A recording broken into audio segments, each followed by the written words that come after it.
सभी मेरे पीछे दोहराइए, भगवान के चरणों में ध्यान करते हुए। ओम नमो भगवते वासुदेवाय। ओम नमो भगवते वासुदेवाय। ओम नमो भगवते वासुदेवाय। नमो भगवते वासुदेवाय। ओम नमो भगवते वासुदेवाय। ओम नमो भगवते वासुदेवाय। नारायणं नमस्कृत्यं नारायणं नमस्कृत्यं नरं चैव नरोत्तमं नरं चैव नरोत्तमं देवीं सरस्वतीं व्यासं देवीं सरस्वतीं व्यासं ततो जयमुदीरयेत्। ततो जयमुदीरयेत्। नष्टप्रायेषु अभद्रेषु नष्टप्रायेषु अभद्रेषु नित्यं भागवत सेवया नित्यं भागवत सेवया भगवती उत्तम श्लोके भगवती उत्तम श्लोके भक्तिर्भवति नैष्ठकी। भक्तिर्भवति नैष्ठिकी। ग्रंथराज श्रीमद् भागवत महापुराण की जय। जय भगवान श्रील वेद व्यास जी की जय। जय नर नारायण ऋषि जी की जय। जय विद्या की देवी सरस्वती माता की जय। श्रील सुखदेव गोस्वामी महाराज की जय। जय परीक्षित जी महाराज की जय। जय श्रील प्रभुपाद महाराज की जय। जय जय गुरु महाराज की जय। जय अनंत कोटि वैष्णव वृंद की जय। जय निताय गौर प्रेमानंदे। हरि हरि बोल। हरि हरि बोल। हरि हरि बोल। भक्त भक्ति भगवंत गुरु भक्त भगवंत गुरु चतुर नाम वपु एक चतुर नाम वपु एक इनके पद वंदन किए जिनके पद वंदन किए नाशे विघ्न अनेक नाशे विघ्न अनेक भक्ति दान मोहे दीजिए भक्ति दान मोहि दीजिए गुरुदेवन के देव गुरुदेवन के देव और ना कछु चाहिए और ना कुछ चाहिए इष्ट दिन चरणन सेव चरण सेव गुरु गोविंद दोनों खड़े गुरु गोविंद दोनों खड़े काहे लागू पाए काहे लागू पाए बलिहारी गुरुदेव की बलिहारी गुरुदेव की जो गोविंद दियो बताए जो गोविंद दियो बताए श्री गुरु महाराज की जय। जय सद्गुरु श्रील प्रभुपाद महाराज की जय। जय लीला पुरुषोत्तम श्री कृष्ण चंद्र भगवान की जय। जय श्रीमती राधा रानी की जय। जय हरे कृष्ण। हरे कृष्ण हरे कृष्ण। हरे कृष्ण हरे कृष्ण। ये जो प्रसंग चल रहा है,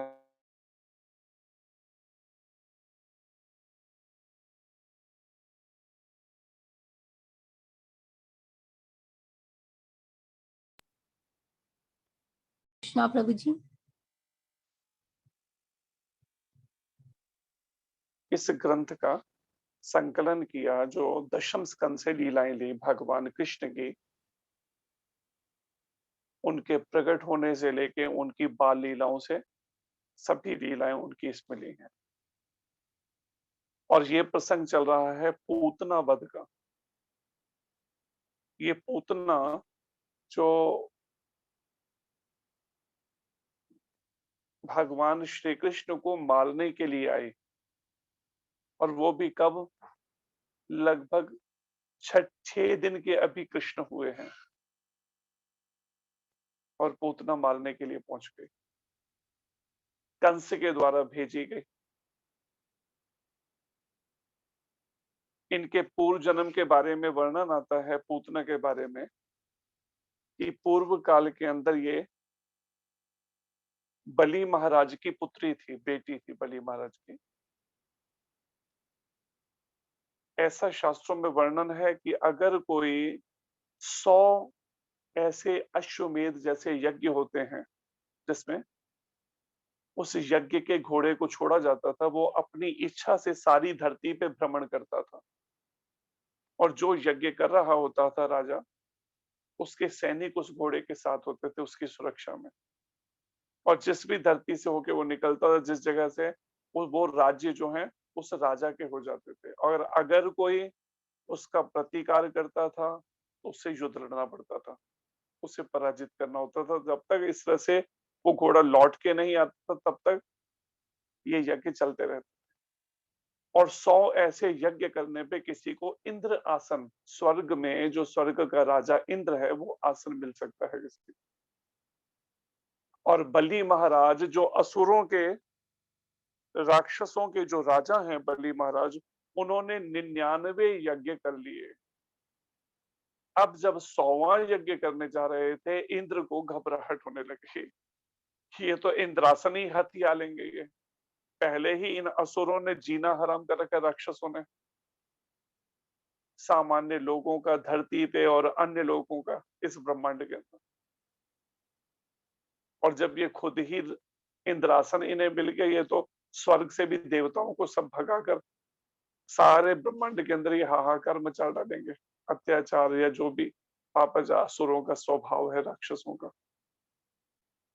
भगवान विष्णु से जब प्रार्थना की सबने मिलकर देवताओं ने, तो भगवान प्रकट हुए वामन भगवान के रूप में, वामन अवतार लिया कश्यप ऋषि और माता अदिति के यहाँ। और अभी छोटे से हैं वामन भगवान, बालक रूप में, और चल पड़े उस जगह पर जहां पे बलि महाराज यज्ञ कर रहे थे। और अब जब बलि महाराज यज्ञ यजमान के रूप में बैठ चुके हैं और एक यज्ञ का मुहूर्त होता है उस समय, और शुक्राचार्य जो असुरों के गुरु हैं वो यज्ञ करवा रहे हैं। बलि महाराज का एक गुण क्या था कि कोई भी उनके द्वार से खाली हाथ नहीं जाता था, उसकी मुंह मांगी इच्छा पूर्ण करते थे। और जब उस स्थान पर वामन भगवान पहुंचे एक ब्राह्मण के रूप में, हाथ में कमंडल लिए हुए हैं, तो जो सेवक थे उनको बलि महाराज ने आज्ञा दे रखी थी कि कोई भी द्वार से खाली हाथ नहीं जाना चाहिए। तो सेवकों ने कहा कि बताइए आपको हम क्या आप चाहते हैं। मैं कहा मैं भिक्षा तो लूंगा लेकिन बलि महाराज से ही लूंगा और किसी से नहीं। सबने आग्रह किया कि वो यज्ञ के लिए बैठ चुके हैं, तो आप जो इच्छा व्यक्त करें, हम हमें आज्ञा है वो इच्छा पूरी करी जाए। कहते नहीं, मुझे तो उन्हीं के हाथ से चाहिए, नहीं तो मैं वापस जाता हूँ। जब बलि महाराज को बताया गया, बलि महाराज यज्ञ आरंभ होने जा रहा था, वहां से उठे तो शुक्राचार्य जी कहते हैं कि राजन, जो शुभ मुहूर्त है यज्ञ का, वो मुहूर्त निकलने वाला है, अभी अपने स्थान से मत उठो। लेकिन बलि महाराज कहते हैं कि जब द्वार पर ब्राह्मण खड़ा हो भिक्षा के लिए, तो मैं उसको खाली हाथ लौटा नहीं सकता। आप तैयारी कीजिए, और मैं बस अभी गया और वापस आया। जब पहुंचे तो देखा वामन भगवान के उस बाल रूप में इतना सुंदर और आकर्षक भगवान का स्वरूप। उनको आसन बैठ दिया, उनके चरण पखारे। उस समय में बलि महाराज की पुत्री रतनमाला कहीं देख रही थी। जब उन्होंने देखा वामन भगवान के ऐसे सौंदर्य, ऐसे रूप को, तो उनके मन में इच्छा हुई। उनकी सगाई हो चुकी थी, तो उनकी इच्छा हुई कि काश अगर मेरा भी पुत्र ऐसा होता तो मैं उसको अपना स्तनपान कराती इनको, अगर ये मेरे पुत्र होते तो। और जब वामन भगवान ने बलि महाराज से पहले उनकी, उनके पूर्वजों की पहले खूब महिमा गान किया कि आपके जो पिता हैं वो कितने महान राजा हुए हैं, विरोचन। उनसे उनके जो पिता है आगे प्रहलाद महाराज के वंश में कैसे महान भक्त, और उनकी महिमा गान जब गाने करने लगे, तो बलि महाराज सोचने लगे, है तो छोटा सा बालक, लेकिन देखो जानकारी मेरे पूर्वजों तक की इसको सब है। और जब बलि महाराज ने कहा बताइए, ये ब्राह्मण दे, बताइए मैं क्या सेवा कर सकता हूँ। उन्होंने कहा मुझे अपने कदमों से 3 पग भूमि चाहिए, जिस पे बैठ के मैं अपना संध्या वंदन कर सकूं। तो बलि महाराज हंसने लगे अहंकारवश, कहते हैं कि आप जानते हैं किससे बात कर रहे हैं? ये मैं सारी धरती, मेरे सब जगह मेरा साम्राज्य है, 3 पग भूमि, आप चाहें तो मैं अपना आधा राज्य आपको दे दूं, सुंदर कन्या से आपका विवाह करवा दूं। लेकिन वामन भगवान कहते नहीं, मैं ब्राह्मण को संतोषी होना चाहिए, लालची नहीं होना चाहिए। मुझे तो केवल अपने पग से, अपने पैरों से नाप 3 पग भूमि चाहिए। पहले उनसे वचन ले लिया, और वचन लेके जब 3 पग भूमि का उन्होंने पहले हामी कर दी कि हाँ जो मांगेंगे मैं दूंगा। और जब 3 पग भूमि मांगी, इतनी देर में शुक्राचार्य जी आ गए। और शुक्राचार्य जी ने कहा कि राजन, जानते हो ये जो खड़ा है ये कोई बालक नहीं है, कोई सामान्य बालक, ये स्वयं विष्णु है, देवताओं का कार्य सिद्ध करने के लिए ऐसा रूप लेकर आए।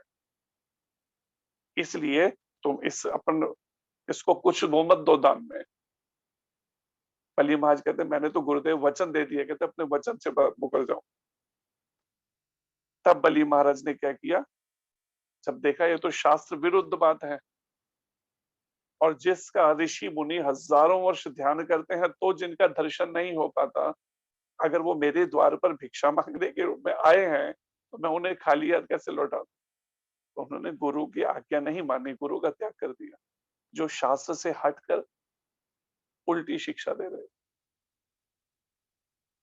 और जब संकल्प कर लिया, तो वामन भगवान ने 3 पग के अंदर सारी धरती को और पूरे उसको स्वर्ग लोक तो सब नाप डाला।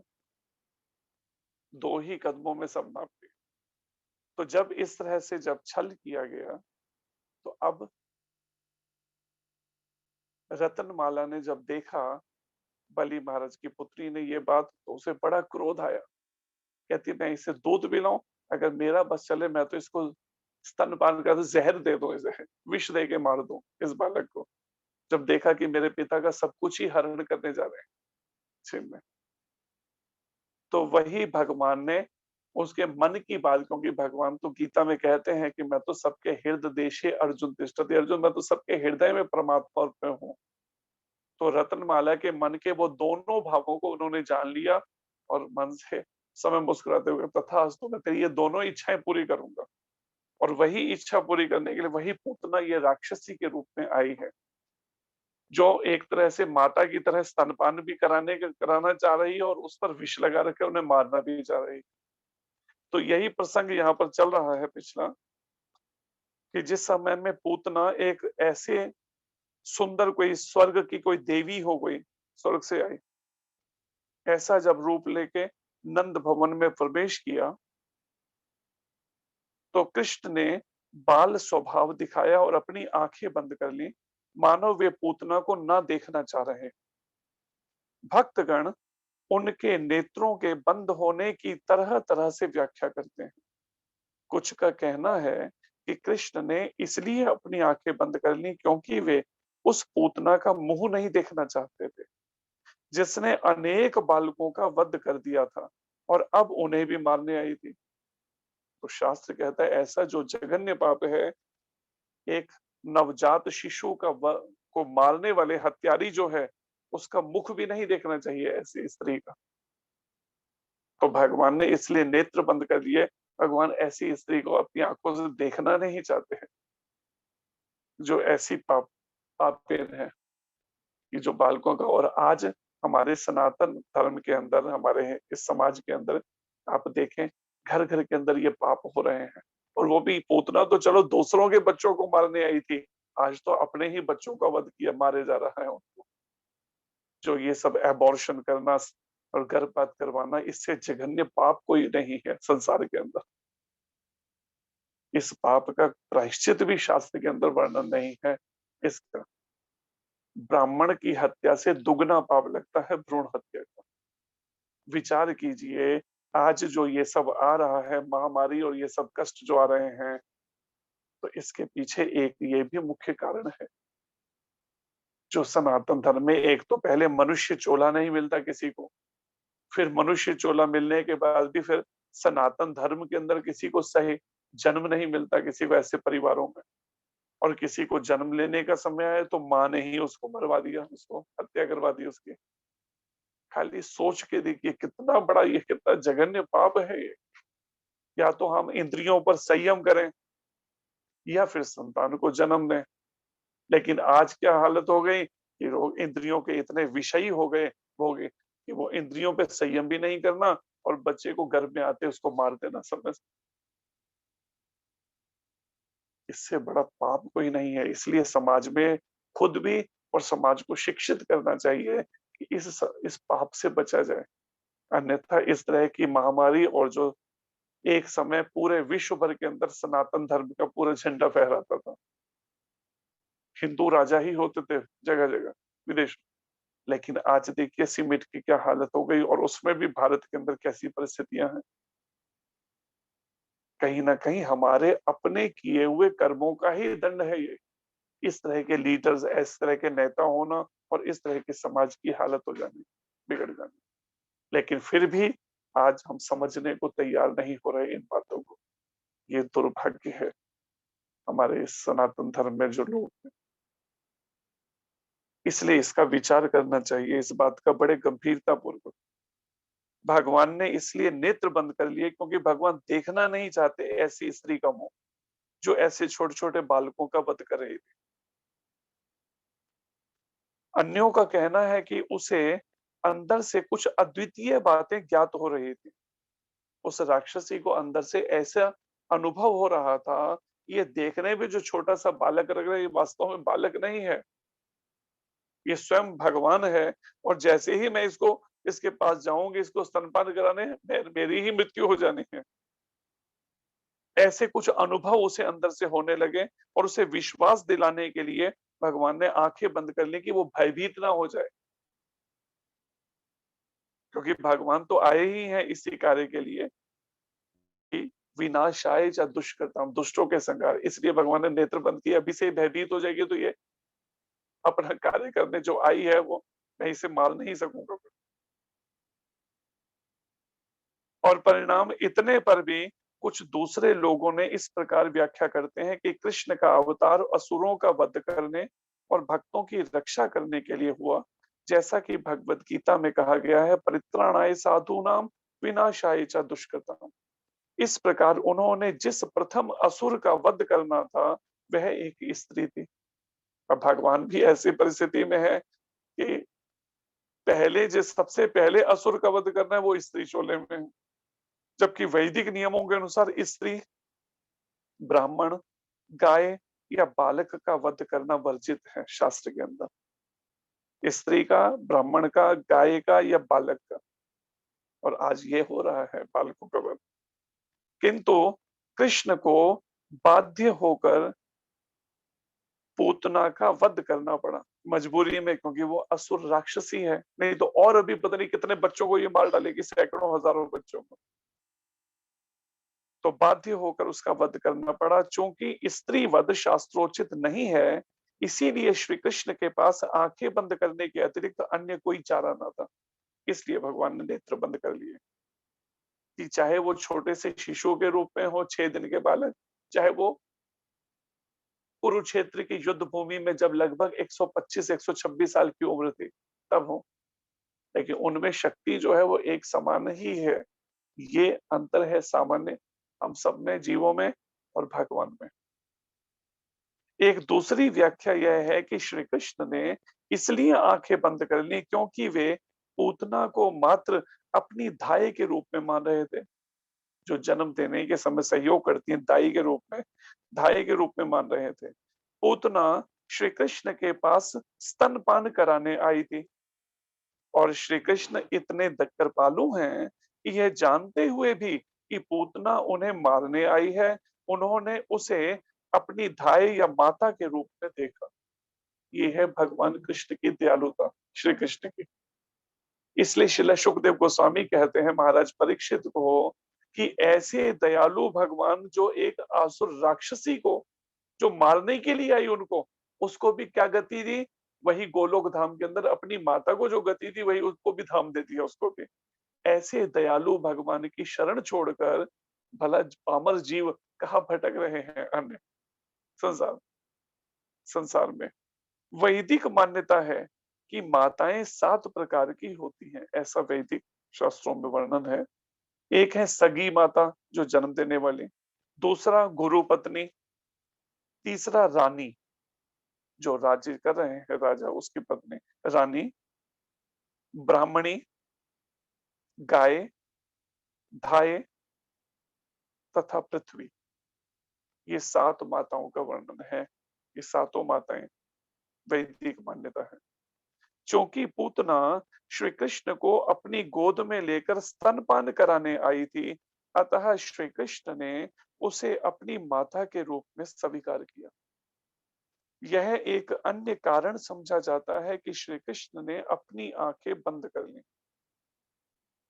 अब उन्हें धाय या माता का वध करना था, इसीलिए उन्होंने अपनी आंखें बंद कर ली, किंतु उन्होंने अपनी माता या धाय के वध करने तथा अपनी सगी माता या धर्म माता, जैसे यशोदा मैया धर्म माता है, यशोदा माता जो है उनके प्रति प्यार करने में कोई अंतर नहीं रखा। अर्थात जिसे कहते हैं ना कि भगवान के मार में भी प्यार छुपा होता है, तो उसका माता जैसा भाव उनके प्रति रख रहे हैं उस पूतना के, और उस धाय के उसका वध करना या फिर अपनी सगी माता या धर्म माता यशोदा से प्यार करना, दोनों में कोई अंतर नहीं रखा भगवान श्री कृष्ण ने। हमें वेदों से यह भी जानकारी मिलती है कि पूतना के साथ भी मातृवत व्यवहार किया गया, अर्थात उनको जो माता को गति दी वही उसको भी गति दी, अपना धाम दिया। और यशोदा के साथ भी इस संसार से मुक्ति प्राप्त हुई उसे। जब बालक श्री कृष्ण ने आंखें बंद कर ली तो पूतना ने उन्हें अपनी गोद में उठा लिया। उसे यह ज्ञात न था कि वह साक्षात मृत्यु को पकड़े हुए है। यदि मनुष्य धोखे से रस्सी को सर्प मान बैठता है तो उसकी मृत्यु हो जाती है। इसी प्रकार श्री कृष्ण से भेंट होने के पूर्व पूतना अनेक बालकों का वध कर चुकी थी और उसने श्री कृष्ण की भी उन जैसा ही कृष्ण को समझा, जैसे आम सामान्य बालक हैं उस तरह का। किंतु अब वह एक सांप को पकड़ने जा रही थी जो उसे तुरंत मार देगा। यह जैसे एक उदाहरण दिया है यहाँ पर प्रभुपाद ने इस बात को लेकर कि अगर कभी अंधेरे में कोई रस्सी लटक रही है और उसको अगर सर्प मान लिया जाए। हमें याद है बचपन की एक बात कि जब छोटे थे, शायद होंगे 10-12 साल के आसपास के, तो पड़ोस में एक परिवार रहता था, तो वो माता जो है, हमारे पास एक छिपकली का एक वो था, जैसे रबड़ की छिपकली होती है, तो हमने डराने के लिए उस छिपकली को उस माता के ऊपर फेंक दिया। जब फेंका तो वो ऐसे चिल्लाई और अगले पर जैसे मूर्छित बेहोश हो गई वो। हम हैरान रह गए इस बात को सोच के कि हमने तो सोचा भी नहीं था कि इतना ये डर जाएगी, ये माता। वो एकदम जैसे बेहोश जैसी हो गई, एकदम आस-पास की माताओं ने उसको सँभाला। तो ठीक यही बात यहाँ कही जा रही है कि यहाँ पर कि वो रस्सी को अगर कोई धोखे से सर्प मानता है तो उसकी मृत्यु हो जाती है। अगर और कुछ थोड़ा उसे सदमा लगता तो क्या पता उसका शरीर ही छोड़ देते वो। इतनी भयभीत कि उसी समय बेहोश चिल्लाती हुई बुरी तरह से चिल्लाई वो और जैसे मूर्छित जैसे हो गए। तो इसी तरीके से यहाँ पर भी पूतना जो है सामान्य बालकों की तरह कृष्ण को समझ रहे हैं, जबकि कृष्ण सामान्य बालक नहीं है और वो उन्हें गोद में उठा लिया। उसे ये समझ नहीं ये बात अभी कि जिसको गोद में उठाया है, वो एक तरह से वो साँप को पकड़े हुए है और जो अब अगले ही पल मार देगा, वध कर देगा। जब पूतना बालक कृष्ण को गोद में ले रही थी, तो यशोदा तथा रोहिणी दोनों ही वहां उपस्थित थीं, किंतु उन्होंने उसे मना नहीं किया, क्योंकि वह सुंदर वस्त्रों से आभूषित थी और श्री कृष्ण के प्रति मात्र प्रेम प्रदर्शित कर रही थी। देखिए यहाँ पर यशोदा मैया और रोहिणी माता का हृदय कितना सरल है कि कोई भी पराई स्त्री आकर ऐसे गोद में उठाने लगी, लेकिन उनको मना तक नहीं किया यशोदा मैया ने, रोहिणी माता ने। और सरल हृदय जो है, उन्हीं की भगवान रक्षा भी करते हैं और उन्हीं को भगवान मिलते भी हैं। जब तक हृदय के अंदर बहुत कपट है, चालाकी है या डिप्लोमेटिक दोगलापन है मन में कि बाहर से कुछ है, अंदर से कुछ और सोचते हैं, ऐसों को भगवान नहीं मिलते हैं। इसलिए जिसको भी भगवान को मिलना है, भगवत प्राप्ति करनी है, उसे ये स्वभाव तो बदलना ही पड़ेगा। और यशोदा मैया, रोहिणी माता, जबकि पूतना जो है वो दोगलापन, डिप्लोमेटिक है। ऊपर से देखने में बहुत सुंदर आभूषण पहने हुए एक स्त्री लग रही है, कोई जैसे स्वर्ग से ही आई हो कोई अप्सरा, लेकिन अंदर से बिल्कुल मन मैला है, उनको मारना चाहती है कृष्ण को। लेकिन रोहिणी माता और यशोदा मैया का मनोभाव बिल्कुल अलग, वो उसको कपट होते हुए भी उसको सरल हृदय अपने जैसा ही समझ रहे हैं पूतना को, जो रूप बदले हुए। वे यह ना समझ पाई कि वह एक अलंकृत म्यान के भीतर छिपी तलवार की भांति है। ऊपर से बहुत सुंदर वो मयान, जो तलवार जिसमें रखी जाती है, ऊपर से बहुत सुंदर सजा है, लेकिन अंदर तलवार है उसके, ऐसी ये मनोभावना वाली है। ये बात को दोनों नहीं समझ पाई, यशोदा मैया और रोहिणी माता। पूतना ने अपने स्तनों में घातक विष लगा रखा था और गोद लेते ही उसने अपने चोचुक श्री कृष्ण के मुख में लगा दिए। उसे आशा थी कि ज्यों ही वह उसके स्तनों का पान करेगा, त्यों ही वह मर जाएगा। किंतु श्री कृष्ण ने क्रुद्ध होकर तुरंत मुंह में चुचुक लगा दिया। उन्होंने विष युक्त दूध के साथ उस असुरिनी के प्राण भी चूस लिए और प्राण भी उसके खींचने लगे, बड़े क्रोधित होकर भगवान, कि कितने बच्चों का वो हत्या कर चुकी है, इस बात से भगवान बहुत क्रोधित हैं और अब उन्हें मारने आई है। तो परिणाम में जब भगवान ने स्तनपान करते हुए उसके प्राण भी चूसने शुरू कर दिए, अब वो चिल्लाने लगी, मुच्यति मुच्यति, मुझे छोड़ दो, मुझे छोड़ दो। लेकिन भगवान ने छोड़ा नहीं। तो कहते मुझे पकड़ना तो, लेकिन छोड़ना नहीं आता है। कोई जीव को एक बार पकड़ लेंगे ना, इसलिए एक हमारे आचार्य हुए हैं श्रीला बिल्लु मंगल ठाकुर, वो क्या कहते हैं, एक तरह से अपने भावों को व्यक्त कर रहे हैं, प्रतिकूल उल्टे शब्द इस तरह के बोलकर वो कहते हैं बिल्लु मंगल ठाकुर, कि अगर अभी थोड़ी भी संसार के प्रति अगर आपके मन में मोह है, आसक्ति पड़ी हुई है, तो उसको कभी गलती से भी वृंदावन जाने का विचार नहीं करना चाहिए। वृंदावन नहीं जाना चाहिए ऐसे व्यक्ति को। अभी संसार में जो भी भोग विलास करना चाहते हैं उनको वृंदावन नहीं जाना चाहिए, जो भगवान की प्रकट स्थली है और भगवान के धाम का टुकड़ा है आध्यात्मिक जगत का। देखने में ऐसा लग रहा है कि हाँ दिल्ली के पास में है, लेकिन सच्चाई ऐसी नहीं है। वो आध्यात्मिक जगत का ही एक अंश है और उसकी भूमि चिन्मय है, दिव्य है।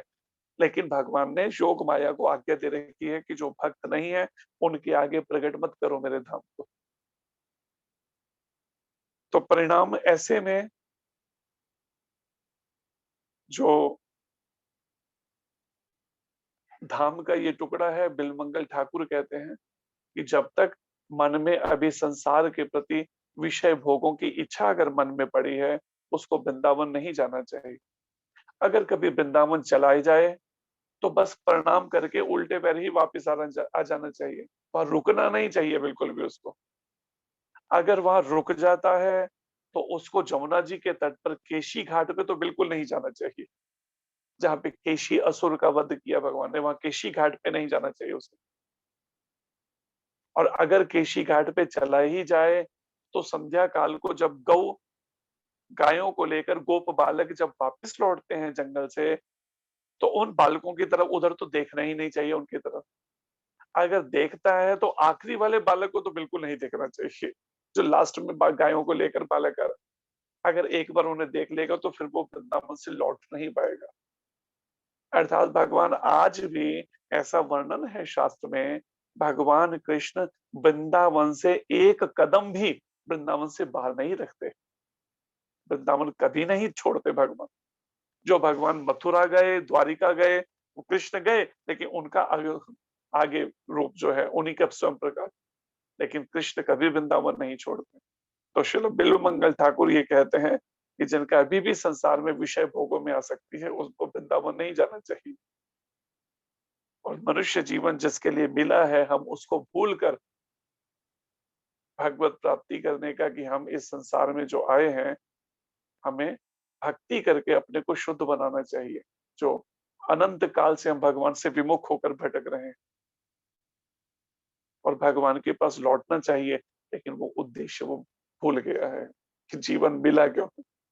सामान्यतः लोग यही सोच रहे हैं, बस eat drink and B Mary, खाओ पियो मजा करो, बस इसके लिए जीवन मिला है। परिवार पे गृहस्थी में इसमें बस दिन जीवन काट लो बस अपना। लेकिन होगा क्या परिणाम? फिर दोबारा 84 लाख योनियों के चक्र में फेंक दिए जाएंगे। अगर इस जन्म में हम भक्ति पूर्ण नहीं करते, अगर पूरी तरह से अब भी मन को भगवान कृष्ण के चरणों में लगाने का अगर अभी भी गंभीरता पूर्वक अभ्यास नहीं करते, भगवान के नामों का जप कीर्तन करके, भगवान की लीलाओं का श्रवण कीर्तन करके, उन्होंने, श्री कृष्ण ने विष युक्त दूध के साथ उस असुरनी के प्राण भी चूस लिए। दूसरे शब्दों में, दूध पीने के साथ ही उन्होंने पूतना के प्राण भी चूस लिए। कृष्ण इतने दयालु हैं कि जब पूतना अपना पेय पान कराने आई तो उन्होंने उसकी मनोकामना पूरी की। जो मन में उसकी इच्छा थी वो पूरी की उसने, और उसके इस कार्य को माता का सा आचरण माना। किंतु वह और अधिक दुष्ट कार्य न करे, इसलिए उन्होंने तुरंत ही उसे मार डाला। कि अब जितने बालक मार चुके, लेकिन अब और बालकों को ना मारे, इसने तुरंत उसको मार दिया। क्योंकि यह असुरनी कृष्ण द्वारा मारी गई, अतः उसे मोक्ष प्राप्त हुआ। जन्म मरण के चक्र से मुक्ति मिल गई उसे। जब श्री कृष्ण ने उसकी छाती को अत्यंत बलपूर्वक दबाया और उसके प्राण हर लिए, तो वह भूमि पर गिर पड़ी और अपने हाथ पैर फैलाकर चिल्लाने लगी, मुझे छोड़ दो, मुझे छोड़ दो, मुच्यते मुच्यते। वह जोर से चिल्ला रही थी और उसका सारा शरीर पसीने से तर था। पहले तो उनको जब अपना स्तनपान कराने लगे, तो भगवान ने जब प्राण भी चूसने लगे तो भागी वो लेकर और अपने असली रूप में आ गई, आकाश में उड़ गई लेकर। अब यशोदा मैया जो है रोहिणी माता, वो तो घबरा गए, सारे भागे ब्रजवासी। लेकिन वो आकाश में जब उड़ गई तो भगवान ने क्या किया, उसको बलपूर्वक जब दबाया उसकी छाती को और उसके प्राण हर लिए, तो वहीं भूमि पर वो गिर पड़ी, अपने असली रूप में आ गई उस आसुरी। क्योंकि ये राक्षसों के पास विद्या होती है, जिस भी रूप पर वो मन को एकाग्र करते हैं वैसा उनका शायद रूप बन जाता है। लेकिन जब अस अत्यधिक पीड़ा से वो कराने लगी, तो उसका ध्यान हट गया उस रूप से, जो उसने ऐसा सुंदर स्त्री का रूप ले रखा था, और अपने असली रूप में आ गई उस आसुरी, उस राक्षसी रूप में। जब रोदन करती पूतना मर गई, तो चारों ओर पृथ्वी तथा आकाश में, उच्च तथा निम्न लोकों में तथा सभी दिशाओं में भयानक कंपन हुआ। ऐसी वो ऐसा विशाल काय उसका शरीर था, जब भूमि पर गिरा तो अन्य लोकों में भी, ऊपर के और निम्न लोकों में, सभी दिशाओं में भयानक कंपन हुआ, धरती हिलने लगी। और लोगों ने सोचा कि कोई वज्रपात हुआ है, ऐसा लगा कि कोई वज्र जैसा कुछ ऐसा वज्रपात हुआ है हमारे लोक पे, जिस कारण से ये सारी धरती जो है भूकंप जैसे कांप उठी। इस प्रकार पूतना के इंद्रजाल का दुस्वप्न दूर हुआ। जो उसने अपना इंद्रजाल, अपना रूप बदल के ऐसा फैलाया था, अपना इंद्रजाल, वो उसी समय खत्म हो गया। और उसने एक विराट असुरनी जैसा अपना वास्तविक स्वरूप धारण कर लिया। उसने अपना भयानक मुंह खोल दिया और अपने हाथ पैर फैला दिए। वह उसी प्रकार गिर पड़ी जिस प्रकार इंद्र के वज्र प्रहार से वृत्रासुर गिर पड़ा था। जैसे इंद्र ने वृत्रासुर का वध किया, गिर पड़ा था, ऐसे ही वो गिर पड़े। उसके सिर के लंबे लंबे केश उसके पूरे शरीर पर बिखर गए।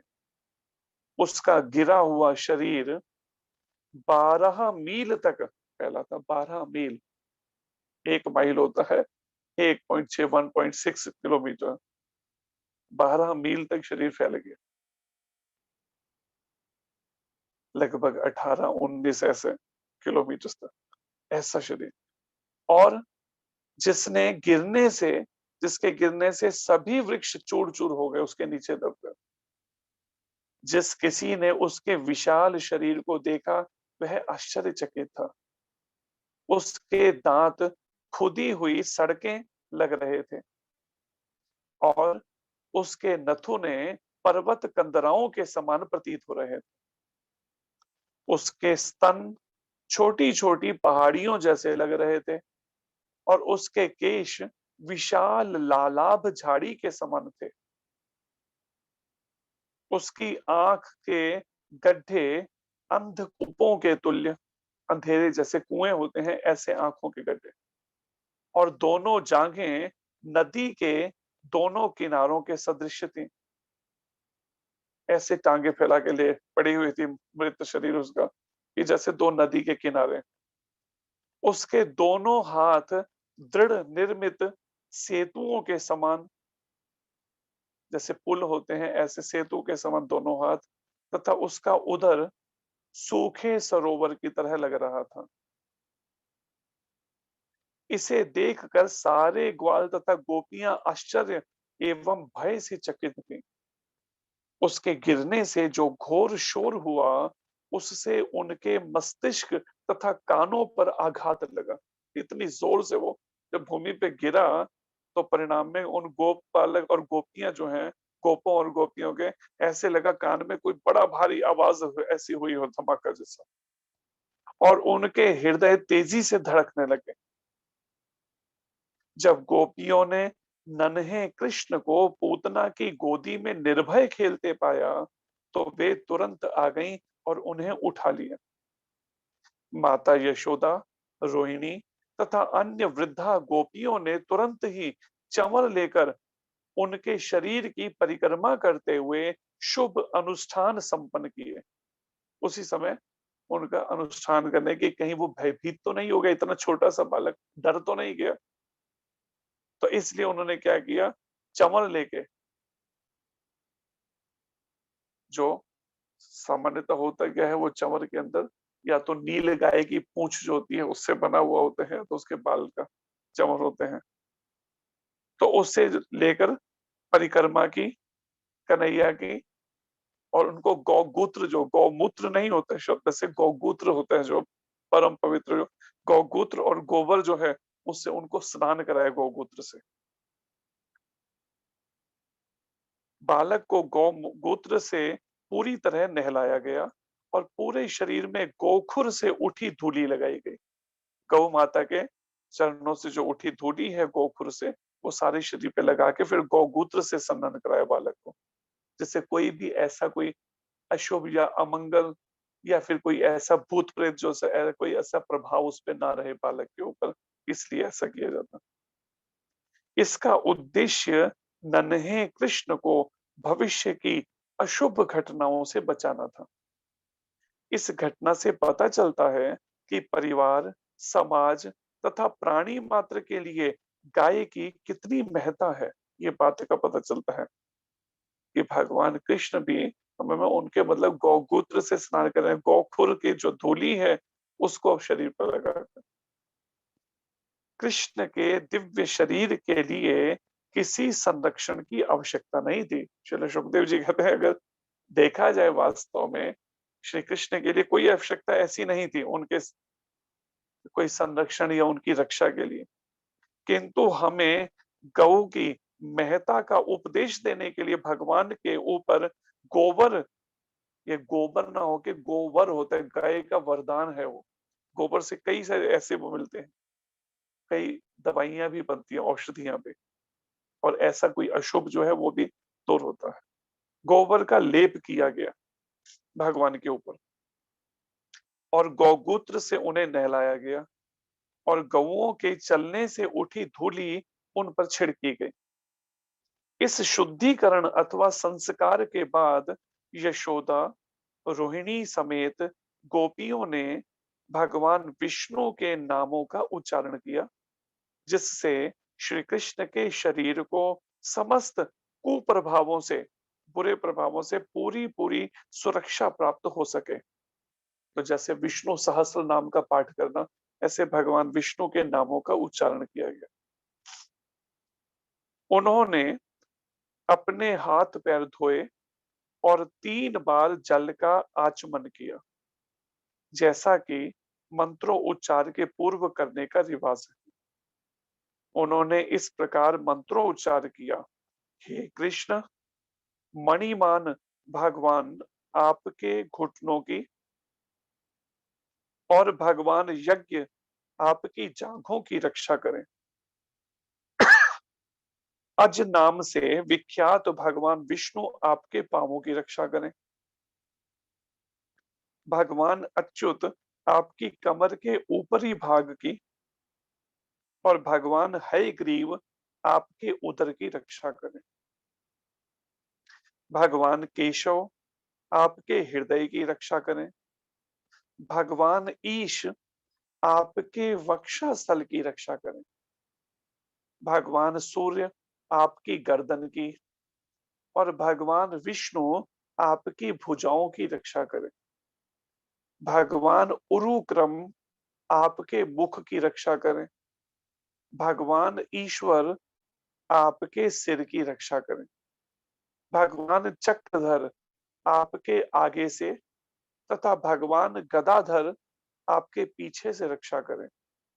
धनुषधारी भगवान मधुसूदन आपकी दाईं ओर से और भगवान अर्जुन आपकी बाईं ओर से रक्षा करें।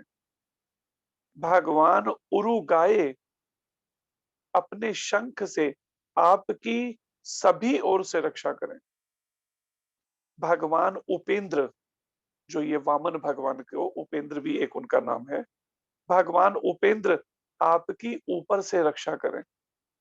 भगवान तारक्ष्य पृथ्वी पर आपकी रक्षा करें। भगवान हलधर आपकी चारों ओर से रक्षा करें। भगवान ऋषिकेश आपकी समस्त इंद्रियों की रक्षा करें। भगवान नारायण आपके श्वास की और श्वेत द्वीप के स्वामी नारायण आपके हृदय की और योगेश्वर मन की रक्षा करें। प्रश्नी गर्भ आपकी बुद्धि की रक्षा करें और श्री भगवान आपके आत्मा की रक्षा करें। आपके खेलते समय भगवान गोविंद आपकी चारों दिशाओं से रक्षा करें। और जब आप सो रहे हो तो भगवान माधव आपकी सारे संकटों से रक्षा करें। जब आप चल फिर रहे हो तो वैकुंठ के स्वामी आपको नीचे गिरने से बचाएं। जब आप बैठे हो तो भगवान नारायण आपको सारी सुरक्षा प्रदान करें। और जब आप खा रहे हो तो समस्त यज्ञों के स्वामी आपकी सभी प्रकार से रक्षा करें। इस प्रकार गोपों ने और गोपियों ने प्रार्थना की। यशोदा मैया और रोहिणी माता ने साथ में। भगवान विष्णु के ये सब नाम हैं, अवतार हैं भगवान विष्णु के। असंख्य अवतारों में से ये कुछ अवतारों का वर्णन है कि उनसे इस तरह से प्रार्थना करना कि वो हमारी इस तरह से चारों दिशाओं में सब ओर से रक्षा करें हमारी।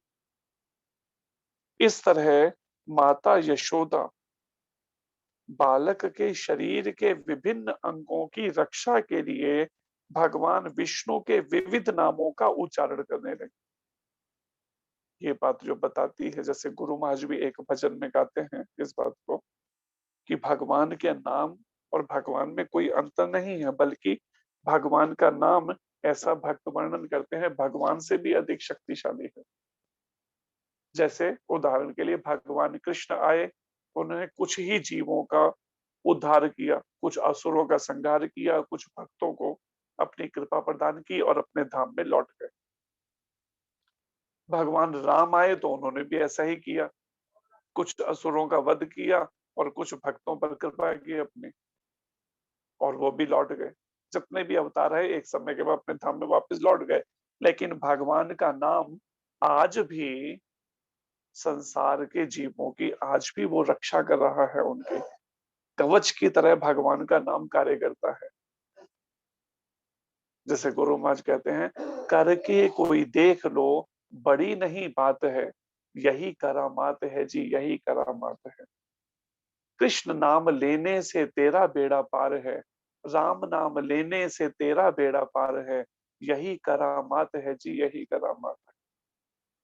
धन्य ने नाम लिया मुक्ति उसकी हो गई।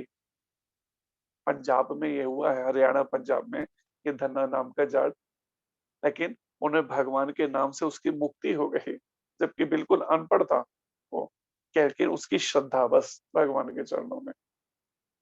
धन्य ने नाम लिया मुक्ति उसकी हो गई, जीवन की नैया पार उसकी हाँ हो गई। तो कोई अगर कहे हमने देखा ही नहीं धन्य जाट को की, तो इसलिए गुरु महाराज कहते हैं, करके कोई देख लो बड़ी नहीं, कोई भी करके देख ले भगवान के नाम पर। एक भजन में गुरु महाराज कहते हैं, हरि से बड़ा हरि का नाम, अंत में निकला ये परिणाम, हरि से बड़ा हरि का नाम। नाम वाले को चिंता रहती, नाम ना हो बदनाम। नाम वाले को चिंता रहती, नाम ना हो बदनाम। उस नामी को, उन भगवान को खुद जिनका नाम हम ले रहे हैं, उनको चिंता रहती है कि कल को अगर इसकी रक्षा नहीं की तो मेरा ही नाम बदनाम होगा। और जैसे उदाहरण के लिए द्रौपदी ने जब सभा में पुकारा, झट आए घनश्याम। सभा में जैसे ही पुकारा, उस समय भगवान कहाँ पे है? वो द्वारिका में है और भोजन करने के लिए बैठे हैं, रानियां भोजन परोस रही हैं। और इधर द्रौपदी माता ने जैसे ही पुकारा कि हे गोविंद रक्षा करो, उसी समय भगवान भोजन की थाली ही छोड़कर तो भाग। जबकि शास्त्र कहते हैं थाली भोजन सामने हो तो उसे छोड़ना नहीं चाहिए, लेकिन भगवान अपने भक्तों के लिए कितने व्याकुल हो जाते हैं उनके रक्षा के लिए, उनकी प्रार्थनाओं को सुनकर, अगर कोई हृदय से प्रार्थना करे। कहाँ द्वारिका, और अगले ही पल कहाँ पर? हस्तिनापुर, जो दिल्ली है। सोचिए कहाँ गुजरात और कहाँ दिल्ली। और हस्तिनापुर के अंदर उसी समय उस महल में वहां पर अदृश्य रूप में प्रकट हो गए, जो द्रौपदी माता को दिख रहे हैं लेकिन और किसी को नहीं दिख रहे हैं। और परिणाम में द्रौपदी माता ने, दोनों ने जब हाथ ऊपर उठा दिए और जब पुकारा, तो साड़ी बढ़ती चली जा रही। अब ये समझ ही नहीं आ रहा कि साड़ी बीच नारी है कि नारी बीच साड़ी है, कि साड़ी ढेर लग गए महल के अंदर, लेकिन साड़ी का अंत कहीं नहीं हो रहा। भीष्म पितामह ने दोनों हाथ जोड़ दिए, नमन करने लगे, आंखों में अश्रु भर के, कि कैसे भगवान कृष्ण अपने भक्तिन की रक्षा कर रहे हैं, द्रौपदी माता की। एक बार द्रौपदी माता ने कभी ऐसा सुनने में आता है कि कभी उलाहना दे दिया कि हे कृष्ण, आप वैसे तो बड़े भक्त वत्सल कहलाते हैं, कि अपने भक्तों पर बड़े ही दयालु हैं, लेकिन उस समय आपकी भक्त वत्सलता कहाँ चली गई थी, जब भरी सभा में मेरे साथ दुशासन दुर्व्यवहार कर रहा था, मेरी साड़ी को खींच रहा था, और तब आपने कितना विलंब किया आने में। तो भगवान कृष्ण कहते हैं कि हे कृष्णा, एक रिश्ते में वो बहन भी लगती हैं, तो भगवान कहते हैं हे कृष्णा, तो मुझे उलाहना दे रही है कि मैंने आने में विलंब पर विचार तो कर, विलंब तो तूने ही किया था मुझे पुकारने में, क्योंकि तूने पहले क्या किया, अपने पांचों पतियों को रक्षा के लिए पुकारा था। जब पतियों ने रक्षा तेरी नहीं की, तो तूने फिर भीष्म पितामह धृतराष्ट्र को पुकारा। जब उन्होंने भी रक्षा नहीं की, तो फिर वहां राजा लोग थे, उनको पुकारा रक्षा के। जब उन्होंने भी रक्षा नहीं की, तब तूने मन में सोचा मैं भी छतरानी हूँ, अपनी रक्षा खुद कर लूंगी, तूने कस के साड़ी को पकड़ लिया अपनी रक्षा खुद करने के उस भाव से। जब तूने देखा कि दुशासन की भुजाओं की शक्ति के आगे तेरी भी शक्ति कार्य नहीं कर रही, और साड़ी अब खुल ही जाएगी, तब जाके तूने मेरे को पुकारा था। और तूने अभी ये कहा हे गोविंद, गो शब्द तूने बोला ना जब मुझे पुकारने गोविंद, अभी गोविंद पूरा भी नहीं बोल पाई थी, मैं तो आ चुका था। इसलिए मुझे उलाहना क्यों देती है? उलाहने में तो तूने विलंब किया था। और यही गलती हम सब कर रहे हैं। अनेक तरह के जीवन में तरह-तरह के कष्ट आते हैं, लेकिन हम उस समय में कृष्ण की रक्षा ना मांगकर हम क्या करते हैं, कभी पति की शरण में जाते हैं, कभी पत्नी की, कभी बच्चों की, कभी माता-पिता की, कभी बैंक बैलेंस की, कभी रिश्तेदारों की, कभी डॉक्टर्स की, अनेक तरह की शरण ढूँढते हैं, लेकिन कृष्ण की शरण नहीं लेते पूरी तरह से। सब छोड़ के एकमात्र जैसे मीरा जी, मेरे तो गिरधर गोपाल दूसरो ना कोई, केवल एक कृष्ण की शरण ली जाए, वो भाव मन में नहीं आ रहा, क्योंकि बहुत सारी और भी शरणागति, हाँ कभी कष्ट आएगा तो मेरे पास है ना, बैंक अकाउंट में पैसा रखा है, उस पैसे से मैं कर लूंगे, अपने रक्षा हम खुद कर लेंगे। नहीं तो हॉस्पिटल है, बढ़िया से बढ़िया हॉस्पिटल में ले जाएंगे, डॉक्टर्स ठीक कर देंगे, उसमें क्या। लेकिन अगर डॉक्टर ही ठीक कर सकते, तो डॉक्टरों के घर से अर्थी क्यों उठती है? विचार करके देखिए। अगर डॉक्टर ही उनके हाथ में अगर ठीक करने की ये हो, शफ़ा हो। इसलिए जो डॉक्टर या वैद्य है, वो क्या सोचता है कि उसकी रज़ा से सब सर-अंजाम होता है, बल्कि उसकी रज़ा से भले हम दवा दे तो रहे हैं, लेकिन शफ़ा देता है वो शाफ़ी, हमारा नाम होता है। वास्तव में उसकी कृपा से हो रहा है ठीक, लेकिन नाम हमारा हो रहा है। इसलिए हृदय से कुंती माता और द्रौपदी माता के चरणों में प्रार्थना करके ऐसा भाव मन में उनसे प्रार्थना कि हमें भी ऐसा ही भाव हो कि एकमात्र हम क्या, जैसे एक छोटा सा बालक अगर जो है किसी समय बच्चों से झगड़ा हो जाए, पहले तो बच्चा डर रहा है अकेला, क्योंकि सारे बच्चे उसको मारने के लिए पास आने लगे, उसे लगा, पर जैसे ही वो पीछे मुड़कर देखा कि माँ खड़ी है, तो फिर भिड़ जाता है। उसे पता है कि कोई बात होगी तो माँ बचा लेगी मेरे को। ऐसे ही हमें एक छोटे से शिशु की तरह से कृष्ण, भगवान कृष्ण और राधा रानी की शरण लेनी चाहिए। लेकिन वो शरणागति का भाव तभी आएगा जब हम बाकी सब जो मन के अंदर हमने मान रखे हैं, जो हमने शरणागति के कि हाँ उनकी शरण चले जाए, इनकी ये सब हटाएं, जब अपने उससे मन को हटाएं, केवल एक भगवान। तो यहाँ पर जो ये वर्णन है, रोहिणी माता यशोदा मैया जो है और गोप और गोपियों ने क्या किया, अब जब रक्षा के लिए बात आई तो किसकी शरण ली, भगवान विष्णु की, भगवान नारायण की, भगवान विष्णु के अवतारों की। क्योंकि उन वो इस समझ में नहीं है, योग माया को आज्ञा भगवान ने दे रखी कि उनको ये समझने की कि मैं ही हूँ वास्तव में, ये सारे मेरे से ही अवतार निकले। क्योंकि नहीं तो फिर वो लीला हो ही नहीं पाएगी। जो भगवान ब्रिज में लीला करना चाहते हैं अपने भक्तों को आनंद देने के लिए, तो वो सब भगवान विष्णु के अलग अलग नामों से, उनके नाम में वैसी ही शक्ति है जैसे भगवान में एक गुण।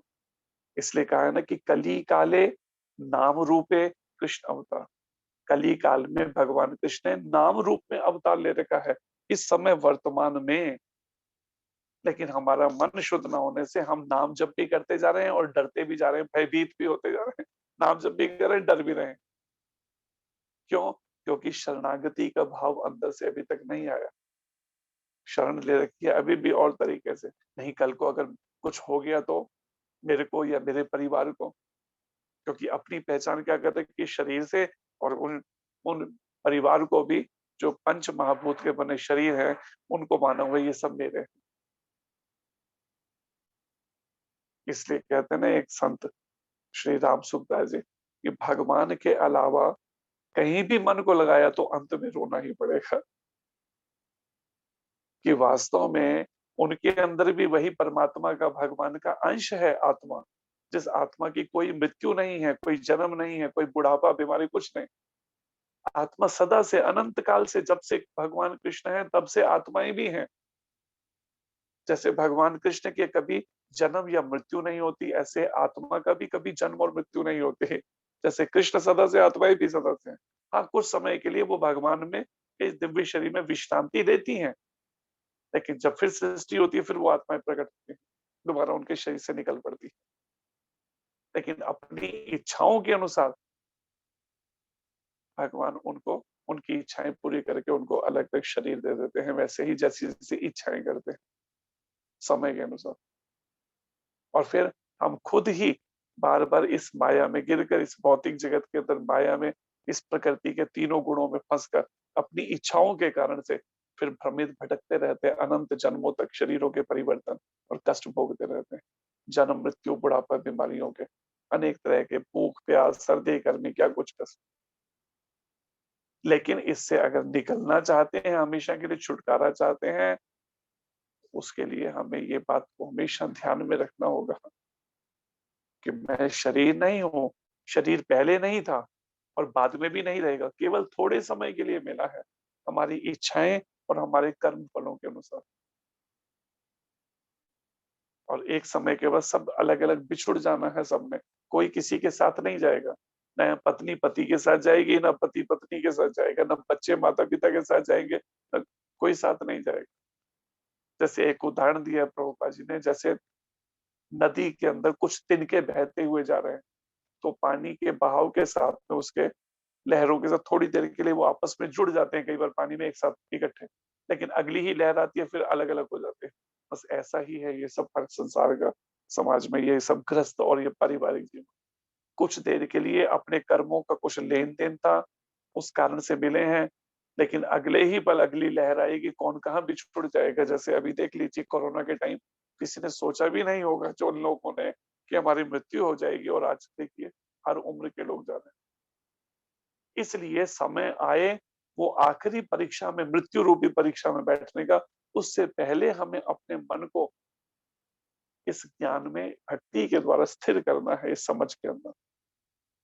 और निरंतर नाम जप से, जैसे कन्हैया की रक्षा के लिए यशोदा मैया, रोहिणी माता और गोपियां क्या कर रहे हैं, भगवान विष्णु के नामों का, ऐसे ही हमें ये भगवान कृष्ण के नामों का हरे कृष्ण कृष्ण कृष्ण हरे हरे, हरे राम राम राम हरे हरे, हर समय उच्च स्वर से उच्चारण करना चाहिए, जब कीर्तन करना चाहिए। जैसे ही हम ऊंचे स्वर से जब जप करेंगे और शब्दों पे ध्यान देंगे, सुनने में पूरा ध्यान एकाग्र करें, उसी समय सारा भय भाग जाएगा, अपने आप भगवान चिंता करेंगे। नाम वाले को चिंता रहती, नाम ना हो बदनाम। वो अपने आप चिंतक रहेंगे, लेकिन हम उन पे छोड़ें तब चिंता करें ना, हम तो उन पे छोड़ना ही नहीं चाहते पूरी तरह से। नाम भी लेते जाते हैं, लेकिन सोच तो यही रहती है कि डॉक्टर्स बचा लेंगे, पति बचा लेगा और बैंक बैलेंस बचा ले, फिर भी चिंता नहीं, अपने बल से मैं अपनी रक्षा हम कर लेंगे। इसलिए शरणागति का पूर्ण भाव तभी आएगा जब हृदय शुद्ध होगा, और हृदय शुद्ध होगा नाम के द्वारा। तन पवित्र सेवा किए, धन पवित्र दिए दान, मन पवित्र हरि कीर्तन से त्रिविध हो कल्याण।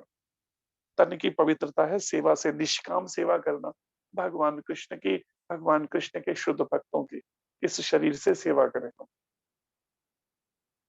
भगवान को भोग लगाना, भगवान का बिल्कुल सब साफ सुथरा करना कि हाँ ये घर जो है ये मेरा घर नहीं है, ये ठाकुर जी का मंदिर है, इसको बिल्कुल साफ सुथरा रखना है, सब व्यवस्थित रखना है। कोई भी ऐसी चीज किचन में नहीं बनानी है जो भगवान को भोग नहीं लगती, क्योंकि ये किचन ठाकुर जी के लिए है, ना कि मेरे और परिवार के भोगने के लिए। इस विचारधारा को, इस भाव में रहना है घर में। ठाकुर जी का उनका मान के वो इस घर के स्वामी हैं, भगवान कृष्ण और राधा रानी, और मैं उनकी दासी हूँ, मैं उनका दास हूँ, इस भाव को हृदय में रखते हुए इसका। और धन पवित्र, धन की पवित्रता है दान से। जब हम कोई धन कमाते हैं तो कई बार उसमें नीति अनीति बहुत कुछ होता है, कई तरह गलत तरीके से भी पैसा आ जाता है, झूठ बोलकर, अनीति करके किसी परिस्थिति में। तो परिणाम में उसकी धन की शुद्धि है दान से। लेकिन दान किसको देना? दान, सही जो दान है, शास्त्र कहता है कि जो इस भागवत धर्म का प्रचार कर रहे हैं उस प्रचार में लगाना उसको, ना कि किसी को केवल मात्र 2 टाइम की रोटी दे देना। अगर आपने रोटी देनी ही है तो भगवान को भोग लगा के प्रसाद दीजिए उसको, उस रूप में। लेकिन मुख्य बात क्या है कि कैसे उसका प्रचार, जब वो प्रसाद खाएगा तो उसकी बुद्धि शुद्ध होगी, वो भी भजन कर सकेगा, भक्ति कर सकेगा, जिससे हमेशा के लिए इस कष्टों से छूट सके। क्योंकि जो भी कष्ट कोई भोग रहा है अपने कर्मों के कारण से, और कर्मों को काटने वाले कृष्ण हैं, और कृष्ण का नाम है। उसको नाम जप की प्रेरणा करना, उसको इसका प्रचार, नाम का प्रचार करना, भक्ति का प्रचार करना, उसमें लगाना धन को। और मन पवित्र हरि भजन से, और मन की शुद्धि होगी भगवान के नामों का जप कीर्तन करने से, भगवान की लीलाओं का श्रवण कीर्तन करने से। त्रिविध हो कल्याण, ये 3 तरीके कल्याण के शास्त्र बता रहा है। अब प्रैक्टिकल तो हमें करना होगा ना, कि 24 घंटे मेरे को इससे किस तरह से करना है। तन, धन और मन को शुद्ध करना, ये हमारी इच्छा है। हम जैसे जैसे करेंगे अभ्यास, वैसे वैसे रास्ता खुलता जाएगा। विलंब हमारी ओर से है, देर जो है भगवान की ओर से नहीं है। भगवान तो तैयार हैं। जगन्नाथपुरी उड़ीसा के अंदर जगन्नाथ भगवान दोनों भुजाओं को 24 घंटे उठाए हुए हैं कि आज जीव मेरे गले लग जा, मेरी गोद में आ जा। लेकिन हम तैयार ही नहीं है। अगर मैं चला गया भगवान की गोद में तो मेरे पति, मेरे पत्नी, मेरे बच्चों का, मेरे घर का, मेरे बैंक बैलेंस का क्या होगा? इतनी मेहनत से मैंने घर खड़ा किया, घर बनाया, नई कार खरीदी मैंने, बैंक बैलेंस है, वो सबको कौन, तो उसका क्या होगा भाई? इसलिए मुझे नाम जप भी करना है, लेकिन सांसारिक आसक्ति को छोड़ना भी नहीं है, अपने मोह को। इसीलिए बंधन हमारे कारण से, हमारे मन के कारण, इच्छाओं के, हमने खुद इच्छाएं पाल रखी हैं। इसलिए अपनी सभी इच्छाओं का केंद्र बिंदु भगवान कृष्ण को करना पड़ेगा, सेंटर, सभी इच्छाओं का। कि ये अगर परिवार में है तो ये भगवान कृष्ण का परिवार है, क्योंकि वो सब आत्माएं, भगवान गीता में कह रहे हैं ममे वंशो, मेरी अंश है। चाहे पति के या पत्नी के या बच्चों के शरीर में, या परिवार जो रिश्तेदार हम मानते हैं, उसके सबके अंदर भी वो आत्मा कृष्ण की अंश है। उस भाव से उनका प्रति वो स्मरण करना होगा, जिससे कृष्ण का चिंतन हो सके। वो मेरा परिवार नहीं है, वो कृष्ण का परिवार, मैं तो कृष्ण की दासी हूँ। और भगवत गीता के अनुसार मुझे उनसे व्यवहार करना है, गीता के अनुसार, मनमर्जी वाला नहीं कि हाँ केवल मौज मस्ती में अपना, उसी से बंधन हो जाता। तो जब हम गीता को केंद्र में रख के भगवत गीता के अनुसार जीवन जिएंगे तो निश्चित रूप से भगवान कहते हैं अहम त्वाम सर्व पापेभ्यो मोक्षयिष्यामि मा शुचा, मैं तेरे को तेरे सारे पापों से मुक्त कर दूंगा और मोक्ष दूंगा, जन्म मृत्यु के चक्र से छुटकारा। भय मत कर, विश्वास कर। माँ शुचः, शुचः कहते हैं भय करना, डरना।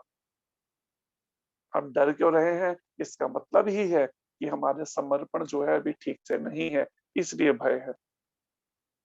अगर समर्पण ठीक से होगा, हृदय से हम समर्पण करेंगे तो फिर डर नहीं रहेगा। तब भाव क्या होगा? जाही बीती राखे राम ताही बीती रही, जाही बीती राखे श्याम ताही बीती। जैसे ही भगवान कृष्ण रखना चाहेंगे, बस उस, मुझे तो उसी में ही आनंद, उसी में रहना है। चाहे सुख में रखें, चाहे दुख में रखें, चाहे कैसी भी परिस्थिति में रखें मुझे। जो भी कष्ट आ रहे हैं, भक्त कभी भगवान को उलाना नहीं देता। कष्ट आते हैं तो भक्त क्या सोचता है हमेशा?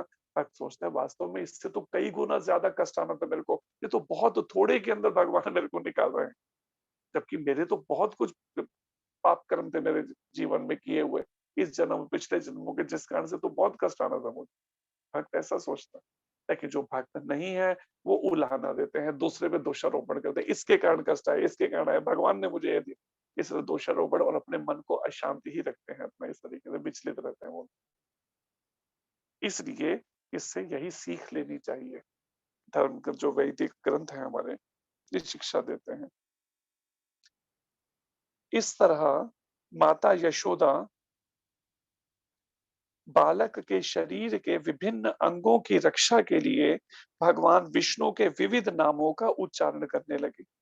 देखो माता यशोदा भी भगवान विष्णु के नामों का उच्चारण कर रही हैं, तो हमें उनसे शिक्षा लेनी चाहिए, यशोदा मैया से।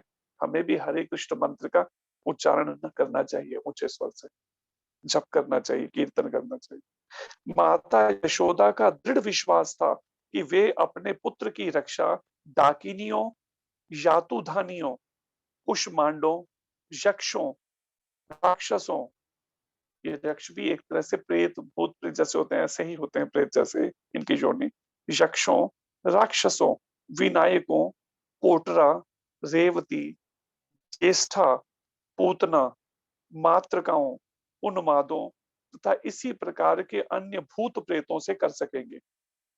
उनका दृढ़ विश्वास था भगवान विष्णु के जो मैं नामों का उच्चारण कर रही हूँ, इससे निश्चित रूप से मेरे बालक की रक्षा हो सकेगी इन सब से, इस तरह के या अन्य भूत प्रेतों से।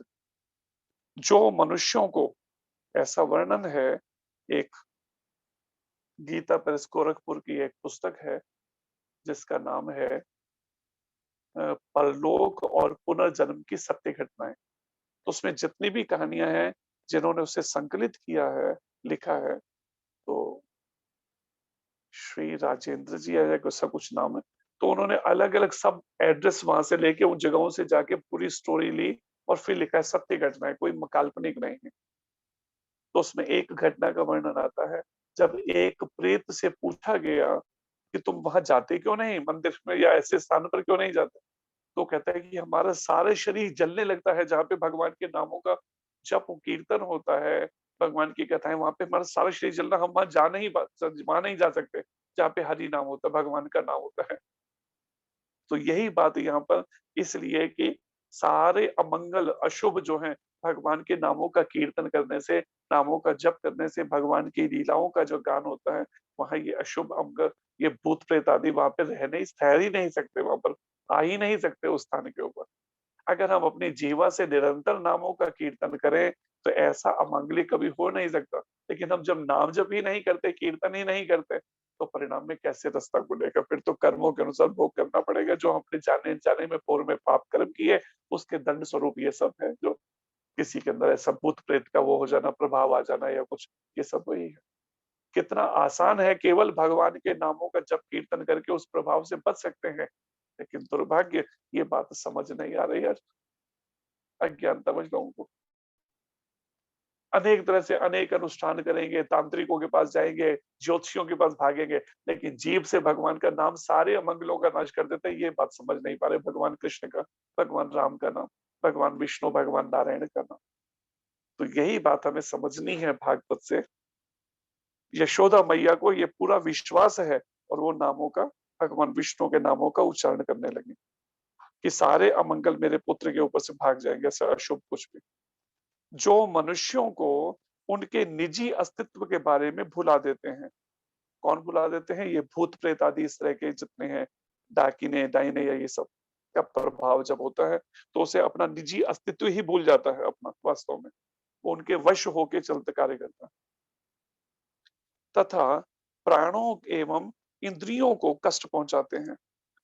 ऐसे ही हमारे यहाँ गुरुकुल का बच्चा था, छोड़ के यहाँ से किसी परिस्थिति कोई वो बात, जो वो चला गया अपने घर पर, शायद छुट्टियों में गया था या क्या था। अब वो पंजाब का रहने वाला था। अब वो घर चला गया, वहां पे जाके साइकिल चला रहा होगा, तो एक कहीं पर मैदान में बच्चा था 12-13 साल का लगभग, तो एक मैदान के अंदर कोई जगह उसको खींचने लगी, उसके मन को कि वहां वो जाए। पहले दिन वो बताने लगा हमें बाद में कि मैं उधर नहीं गया। जब दूसरे दिन फिर वहां से निकलने लगा साइकिल लेके, तो फिर वो जगह मेरे को खींचे, तो वो वहां गया, तो वहां पर एक ईंट पड़ी थी, ईंट को हटाया तो नीचे एक कागज का कोई पुर्चा था और उसको धागे से बांधा हुआ था। मतलब किसी ने किसी प्रेत को कील करके वहां पे दबा के रखा हुआ था, किसी तांत्रिक या भगवान ने। अब इसने बचपने के कारण से मूर्खता क्या की, उस धागे को खोला, खुल नहीं रहा था, टाइट बंधा हुआ था, दांतों से खोला और दांतों से खोल के वो पर्चा देखा, उसके अंदर कुछ कोई एक चौरस वो बना के उसपे रेखाएं खींच के कुछ करा हुआ था उसको, जो उससे कभी मांत्रिक बांधते हैं किसी प्रेत को। अब उसने क्या किया, उसको मुंह में डाल लिया और चबाना शुरू कर दिया उस बच्चे ने, और साइकिल पे चल पड़ा। परिणाम उसके अंदर वो प्रेत का प्रवेश हो गया। प्रवेश हो गया तो अब तो उसकी हालत खराब, कभी हाथ पैर पीछे को मुड़ जाए, कभी कुछ हो, इस तरह की हालत हो जाए उसको, और वो आत्मा कहे मैं तेरे को जीवित नहीं छोड़ूंगी, तेरे को मार दूंगी। अब उल्टे पैर वापस भागा, पहले तो बड़े उसमें चले गए थे, अभी अहंकारवश यहाँ से गुरुकुल से बच्चे को ले गए थे, अब वापस उल्टे पैर आए महाराज के चरणों में, उसको हमने प्रार्थना करा कि इसको रख गए। अब वो गुरुकुल में भी ऐसा वो कभी कभी करने लगे, हर दूसरे तीसरे दिन ऐसा होने लगे उसको, क्योंकि अभी प्रभाव छोड़ा नहीं तो उस आत्मा ने उसको पकड़ रखा था। क्योंकि गलती उस बच्चे ने ही कर दी, अपने मुंह में डाल दिया उसको और उसको छू दिया और फिर मुंह में डाल दिया चबाया। तो परिणाम अब वो बच्चा जो है, एक गुरुकुल के बच्चे ने कहा तेरे ऊपर ऐसा तू करता है ये सब, हमारे ऊपर तो कभी नहीं होता, अगले दिन उसी के ऊपर ही आ गया। अब वो तो चिल्लाने लगा तो उसको तो खैर छोड़ दिया, इसको पकड़े रखा पुराने वाले बच्चे। तो हमने कहा महाराज जी को, महाराज हम कुछ करें क्या? महाराज ने कहा ठीक है करो। तो हम एक कमरे में उसको उसकी माता को ले गए, अगरबत्ती जलाई हमने और एक कवच कुछ था उस कवच का पाठ किया। जैसे ही हमने कवच का पाठ करना शुरू किया, भगवान नारायण से संबंधित एक कवच था, वो बच्चा 3-3 4-4 फुट जमीन से ऊपर उछलने लगा और चिल्लाने लगा, माँ को कहता है कि मम्मी इनको बंद कराओ, इसको बोलना बंद कराओ। हमने जानबूझ के और ऊंचे से करना शुरू कर दिया, किया तो थोड़ी देर बाद वो माँ के गोद के अंदर गिर पड़ा और फिर बेहोश जैसा, उसको होश नहीं रहा। जब हमने कवच का पाठ खत्म किया और वो उठ के बैठा तो हमने पूछा क्या हुआ था तेरे को, क्यों बंद कह रहा था बंद? कहते कि मेरे को अंदर से वो आत्मा बोल रही थी इनको बंद कराओ। तो उस समय तो वो चली गई, लेकिन फिर थोड़े फिर पकड़ने लगे उसको। अभी पूरा प्रभाव छोड़ नहीं रही थी वो, कोई दुष्ट आत्मा थी बड़ी, जो बाद में फिर किसी को उसके पिताजी लेकर आए किसी तांत्रिक को, तो वो 1.5 घंटे में ही उसको निकाल के आत्मा को ले गए, उससे निकाल के उसके शरीर से। लेकिन वो इतनी बदमाश थी आत्मा, वो रास्ते में उस तांत्रिक को भी छोड़ के भाग गई, फिर दोबारा पता नहीं किसी को पकड़ लिया होगा, लेकिन उस बच्चे को छोड़ दिया था। तो यही बातें यहाँ सब विचारने वाली हैं कि अगर भगवान के नामों का, क्योंकि वो बच्चे की पूरी श्रद्धा नहीं है ना, हम तो कर रहे हैं लेकिन उस बच्चे की भी तो उनकी भी तो श्रद्धा चाहिए सामने वाले की। अगर हम जब तक श्रद्धा पूरी नहीं रखेंगे, विश्वास पूरा नहीं रखेंगे, जैसे यशोदा मैया का पूरा विश्वास है इस बात पे कि भगवान विष्णु के नाम निश्चित रूप से ये सब अमंगल का नाश कर देंगे, ये सब ऐसा कुछ होगा भी तो अगर प्रभाव डाइनों का या ऐसा कुछ मेरे बालक के ऊपर, तो हमें वो विश्वास के लिए निरंतर नाम जप करने से धीरे धीरे हृदय जैसे जैसे शुद्ध होगा, तो हमें विश्वास दृढ़ होने लगेगा हमारा भगवान और भगवान के नाम में। तो ये बात यहाँ पर वर्णन है कि तथा प्राणों तथा इंद्रियों को कष्ट पहुंचाते हैं, प्राणों को और इंद्रियों को कष्ट पहुंचाती हैं ऐसी भूत प्रेत आदि आत्माएं। ये कभी कभी स्वप्न में आते हैं और उत्पात मचाते हैं, बुरे स्वप्न जैसे कई बार। तो कभी ये वृद्धा स्त्रियों के रूप में प्रकट होकर नन्हे मुन्ने बालकों का रक्त चूसते हैं, छोटे बालकों, ऐसे वृद्ध स्त्रियों का रूप लेकर ये आत्माएं। किंतु जहां भगवत नाम का कीर्तन होता रहता है, होता कीर्तन होता रहता मतलब निरंतर कीर्तन, जो अगर भगवान नाम का कीर्तन होता रहता है, वहां पर ये भूत प्रेत ठहर नहीं पाते, प्रभुपा जी कहते हैं। प्रभुपा जी लखनऊ में एक जब गणेश गंज है जगह, वहां पर एक जब स्वयं थे, तो उन्होंने एक कमरा लिया किराए पर, दवाइयों का वहां मैन्युफैक्चरिंग का काम कर रहे थे, जब अभी भक्ति के प्रचार में पूरी तरह से नहीं लगे थे, ग्रस्त में थे। तो वहां उस घर के अंदर एक भूत रहता था, प्रभुपाद जी की जीवनी में वर्णन। अब प्रभुपाद जी एक दिन कुछ लेखन कर रहे थे भगवत गीता या कुछ ऐसा, तो वो प्रेत पास में प्रकट हो गया, कोई विदेशी कुछ उसका था, अंग्रेज का शायद। अब वो प्रकट हो आ गया सामने, तो प्रभुपाद जी कहते हैं क्या बात है, तुम्हें ऐसा कष्ट क्यों है? तो पहले तो डराने की कोशिश करने लगे, लेकिन प्रभुपाद जी को तो डर लगा ही नहीं। उनका नाम भी अभय है, लेकिन आचरण में भी वो भगवान के चरणों में पूर्ण विश्वास उनका। तो देख क्या कारण है, कोई ना कोई तूने ऐसे पाप किए होंगे जिस कारण से तेरे को ये कष्ट भोगना पड़ता। ऐसा कर, मेरे पीछे हरे कृष्ण मंत्र का बोल। तो जब प्रभुपाद जी ने हरे कृष्ण मंत्र बोला, वो नहीं बोल पाया क्योंकि प्रेत के शरीर में वो नहीं वो उच्चारण कर सका। तो प्रभुपाद जी ने, अच्छा तू नहीं बोल सकता, कोई बात नहीं, तू ध्यान से सुन। फिर प्रभुपाद जी ने ध्यान पूर्वक जब हरे कृष्ण मंत्र का उच्चारण किया, तो परिणाम में वो प्रेत का, उसकी प्रेत योनि छूट गई और वो अदृश्य हो गया। फिर नहीं आया प्रभुपाद जी को उस कमरे में कभी भी। ऐसे ही महाराज जी के साथ भी साउथ अफ्रीका में एक घटना घट गई कि साउथ अफ्रीका में एक बिल्डिंग ली, जो पूर्व के अंदर वो बिल्डिंग जो है, कोई भारत से किसी को उस कंपनी वालों ने, शुगर मिल वालों ने बुलाया होगा किसी मैनेजर के रूप में। उसको काम तो लिया, उसको सैलरी नहीं दी शायद। तो परिणाम में उसने इस दुख में, कितने दूर से भारत से वो आया था इसी पैसे के लिए, कमाने के लिए, उसको सैलरी जब नहीं, उसका पैसा रख लिया, तो परिणाम में उसने आत्महत्या कर ली और वो प्रेत बन के उनके घर के परिवार के लोगों को मारने लगा। तो शायद 1, 2 या 3 की मृत्यु हुई होगी। अब वो सब छोड़ के भाग गए, वो घर ऐसे ही भूत बंगले जैसे खाली पड़ा। अब उस समय नया-नया आंदोलन खड़ा हो रहा था, बहुत अधिक पैसे भी नहीं थे, तो वो बिल्डिंग सस्ती मिल रही थी। महाराज जी ने प्रभुपाद जी को पत्र लिख के पूछा कि ऐसे-ऐसे मिल रही है क्या? वहाँ पे सेंटर खोल सकते? प्रभुपाद जी ने कहा ज़रूर, तुम मुझसे करते हो, तो भगवान तुम पर श्री कृष्ण की कृपा मिलेगी इसे। ऐसा कुछ पत्र लिखा है, महाराज के रूम में रखा है वो। तो वो बिल्डिंग खरीद ली। अब कोई भक्त जाने को महाराज के साथ तैयारी नहीं हो गया, तो हम तो नहीं जाएँगे, क्योंकि सबको पता था ये भूत बंगले। तो महाराज अपना अपना बिस्तर लेके अपना वहाँ पे पहुँच गए माला लेके। अब रात्रि के अंदर महाराज बता सुनाते हैं कई बार। अब महाराज जब रात को सोने के लिए लेटे, तो जैसे ही आंखें बंद की रात्रि में, छाती पे कोई चीज जोर से आके गिरी। तो प्रभुपाद महाराज जी ने आंखें खोली, जब उठ के देखा तो कोई नहीं है। फिर दूसरी बार लेटे, फिर छाती पे कोई। फिर उठे तो जब बैठे और देखने लगे, तो तभी देखा एक खिड़की से एक बड़ा लाल सा चेहरा, बड़ी बड़ी आंखें महाराज की तरफ देख रहा। फिर महाराज कहते उस दुष्ट ने रात को सोने नहीं दिया। फिर मैंने माला जब पूरी रात भर माला जप किया, उसके बाद वो छोड़ के चला गया वहां से। उसमें फिर दोबारा नहीं आया उसमें, और फिर वहां पे सेंटर शुरू कर दिया गया था। अब शायद वहां पता नहीं गेस्ट हाउस बना दिया, उससे पहले मंदिर था वो बिल्डिंग। तो यही बात यहाँ प्रभुपाद जी कह रहे हैं कि भगवान के नामों का, किंतु जहां भगवत नाम का कीर्तन होता रहता है, वहां पर ये भूत प्रेत ठहर नहीं पाते। माता यशोदा के को गौओं तथा भगवान विष्णु के पवित्र नाम की वैदिक आदेशों के विषय में दृढ़ विश्वास था। यशोदा मैया को दृढ़ विश्वास था, एक गौ माता पर जिसमें सभी 33 करोड़ देवी देवताओं का वास है, और दूसरा भगवान विष्णु के पवित्र नामों पर। अतः उन्होंने अपने पुत्र कृष्ण की रक्षा के लिए इन दोनों की शरण ग्रहण की। गायों की भी, उनके गौमूत्र से, गोबर से उनको स्नान कराया, गौधूलि उनके ऊपर छिड़की, और भगवान विष्णु के नामों का उच्चारण किया। उन्होंने दृढ़ विश्वास था, अतः उन्होंने भगवान कृष्ण की रक्षा के लिए इन दोनों की शरण ग्रहण की। उन्होंने भगवान विष्णु के समस्त नामों का उच्चारण किया, जिससे वे अपने पुत्र की रक्षा करें। वैदिक संस्कृति में आदि काल में गौ पालन तथा विष्णु नाम के कीर्तन पर बल दिया गया है। एक गौ पालन पर, और दूसरा भगवान विष्णु के नाम के कीर्तन पर बल दिया गया हमारी वैदिक संस्कृति में। और आज भी ऐसे व्यक्ति जो वैदिक प्रणाली का अनुगमन करते हैं, विशेषतया गृहस्थ लोग, खासकर गृहस्थ लोग, कम से कम 1 दर्जन गौएं पालते हैं। मतलब कम से कम 6 गायें तो पाले हैं, 1 दर्जन, कम से कम 1 दर्जन के 12 गाय कम से कम पालते हैं। और अपने घर में स्थापित भगवान विष्णु के अर्चा विग्रह की पूजा करते हैं। जो लोग कृष्ण भावना अमृत में उन्नति कर रहे हैं, उन्हें इस कार्यकलाप से पाठ सीखना चाहिए और गौओं तथा भगवान विष्णु के शुभ नाम में रुचि लेनी चाहिए।